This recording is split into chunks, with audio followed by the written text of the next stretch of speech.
बोलो कृष्ण कन्हैया लाल की जय, राधा रानी की जय, सभी गोपियों की जय, यमुना मैया की जय।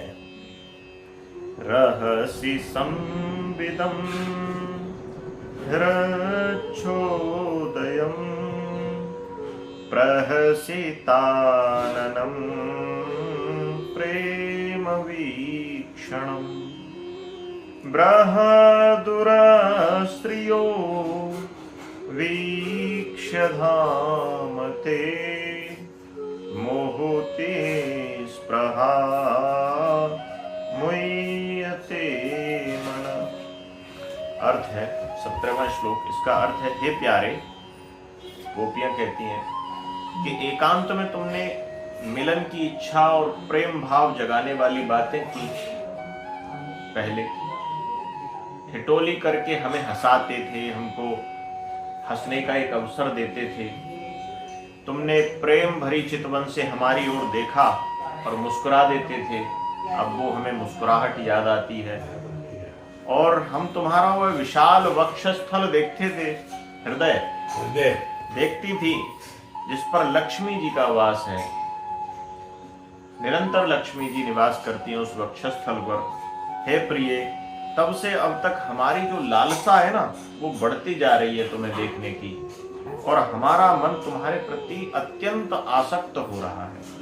ऐसा भाव प्रकट कर रही हैं गोपियां। तो ठाकुर जी कहते हैं, देखो बड़े बड़े ज्ञानी कहते हैं, हृदय में स्थित ठाकुर जी से वार्तालाप चलती है।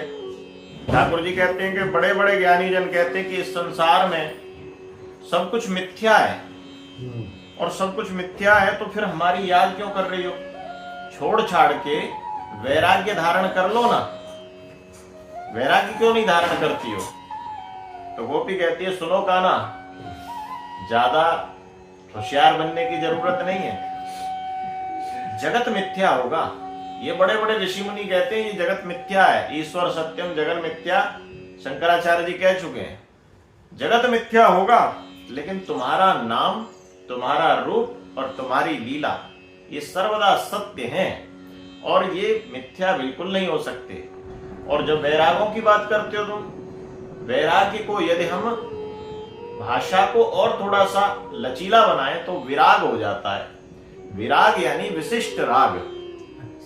यानी जब वैराग्य सांसारिक वस्तुओं से आपने धारण कर लिया, सांसारिक वस्तुओं को त्याग दिया, तो आपको राग हो जाएगा, अटैचमेंट हो जाएगा तुम्हारे नाम रूप और लीला से। तो विशिष्ट राग तुम्हारे नाम रूप लीला के प्रति उत्पन्न जब हो जाए, और वही वैराग्य है। गोपियां कितना अच्छा उत्तर दे रही हैं। और फिर सुनो काना, तुम जिसको एक बार पकड़ लेते हो उसको छोड़ते कहाँ हो? वैराग की बात कर रहे हो तो एक बार तुमने जिसके हृदय में जगह बना ली, तो भला तुम उसके हृदय से कभी जा सकते हो? तो इसलिए ऐसी बातें तो ना करो। पकड़े ते आन और अंतर, प्रेम प्रीति के जोर, मधुकर श्याम हमारे चोर। ऐसे हमारे श्याम हैं जो चोर हैं, हमारा चित्त चुरा लेते हैं। आपका जो आविर्भाव हुआ है ना इस धरती पर, ब्रज में, तो हम पर कृपा करने के लिए तो हुआ है, हमारे चित्त को आकर्षित करने के लिए तो हुआ है। इसीलिए तो तुम कृष्ण हो जो आकर्षित कर रहे हो। हृच्छोदयम, देखो आपका हृदय कितना विशाल है काना। कितनी भी गलतियां हुई ना, फिर भी तुमने हमसे कुछ कहा नहीं। कितना हृदय विशाल है। जबकि प्रेम होता है ना, वास्तविक जो प्रेम होता है, तो प्रियतम का उस प्रेम में अविच्छिन्न अभिषेक होना चाहिए। अविच्छिन्न अभिषेक क्या है? जैसे तेल की धारा होती है तो वो लगातार बिना टूटे वो चलती है। तो ऐसा ही हमारे हृदय से जो तुम्हारी जो याद है, तुम्हारा जो अभिषेक है, वो अविच्छिन्न होना चाहिए, गुण रहित, कामना रहित, सूक्ष्मतर अभिषेक होना चाहिए, ऐसा अविच्छिन्न। लेकिन हमने तुमसे न जाने क्या क्या नहीं कहा काना, तो इसलिए हमसे भूल हुई है। हमारा हृदय शायद कलुषित होगा, इसीलिए हमसे भूल हुई है। लेकिन जब से हम पर श्री जी की कृपा हुई है, तब से वो हृदय की जो मलिनता है वो चली गई है। लेकिन जैसे किसी बर्तन में अचार बहुत दिनों तक रखा रहे और उसको साफ भी कर दिया जाए तो उसकी गंध बनी रहती है कुछ समय तक, वैसे ही हमारी यह जो गंध बनी हुई है, तो शायद इसी कारण हमसे ये गलतियां फिर से हुई हैं। लेकिन हमारी आचार्य हैं श्री किशोरी जी, तो वो हमारे हृदय को निर्मल कर देंगी। ऐसा भाव वो प्रकट करती हुई कहती हैं कि देखो श्याम सुंदर, तुम्हारी जो छवि है ना वो इस प्रकार की है कि अगर हम किसी चीज को बार बार देखें तो एक समय आएगा कि उससे मन भर जाएगा। जैसे भोजन, भूख लगी है, लेकिन जैसे भूख की तृप्ति हो जाए, भूख समाप्त हो जाए, फिर कितना भी अच्छा भोजन ले आओ तो फिर हमें देखने तक का मन नहीं करेगा उस भोजन की ओर। लेकिन तुम्हारी छवि कुछ इस तरह की है कि एक बार देखो तो बार बार देखने का, देखत मन न अघाए, बार बार देखने का मन करता है। तो इसलिए तुम में और संसार में ये अंतर है। तुम कहते हो वैराग ले लो, तुम्हारा हृदय विशाल है। तुम्हारा हृदय क्यों विशाल है कि देखो इतनी गलतियां हुई हमसे, फिर भी तुम हमारे हृदय को छोड़कर नहीं गए, इसलिए हम कहते हैं कि तुम्हारा हृदय विशाल है। प्रहसिताननम प्रेम वीक्षणम, देखो हमारा जो मन मधुकर है ना, हमारा मन जो है वो मधुकर के समान, भौरे के समान है। वो तुम्हारे रूप माधुर्य की परिक्रमा कर रहा है, तुम्हारे चरण कमल पे जाता है। कभी हम चरण कमलों की बात करते हैं, कभी तुम्हारे मुख कमल की बात करते हैं, तो कभी चरण कमलों से होकर, तुम्हारे वक्षस्थल से होकर तुम्हारे मुखमंडल तक जाता है, और मुखमंडल से वक्षस्थल फिर चरण कमलों की जाता है। तो रूप माधुर्य की हमारा मन आपके रूप की इस मधुरता की परिक्रमा कर रहा है। हमारे आपके रूप में हमारी आसक्ति है का ना, आपने हमारी ओर प्रेम में भरकर देखा।